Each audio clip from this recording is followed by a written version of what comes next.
High, আমি makeup artist Shrabani. সবাই কেমন আছো? আশা করছি তোমরা সবাই ভালো আছো, আমিও ভালো আছি। দিনটা ছিল 14ই মে আর আমার লোকেশন ছিল দাঁতন।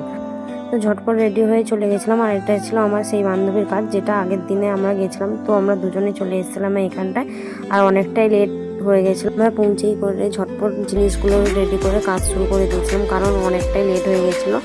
11টার মধ্যে আমাদেরকে ব্রাইডকে ছাড়তে হবে। আমরা পৌঁছেছি অলরেডি 10টা বেজে গিয়েছিলো। অনেকটাই কাজ হয়ে গিয়েছিলো, কোনো ভিডিও ক্লিপ নিতে পারেনি। আর এটা ছিল ওর ফাইনাল লুক।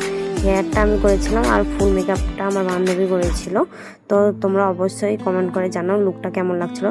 তারপরে কিছু আমরা ভিডিও ক্লিপ এবং ফটো তুলে নিচ্ছিলাম। ব্রাইড তো করে নিয়েছিলাম তাড়াতাড়ি, কিন্তু আমাদেরকে পুরো সারা দিনটাই ব্রাইডের বাড়িতেই থাকতে হয়েছে, কারণ আমাদের যে গাড়ি যে দাদা গেছিলো ও আমাদেরকে ছেড়ে দিয়ে চলে গিয়েছিলো।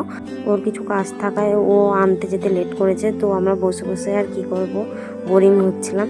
পুরো কাজ শেষ করেছি 11:30টার দিকে। তো 11:30 থেকে আমাদেরকে 2:30 পর্যন্ত বসে থাকতে হয়েছে।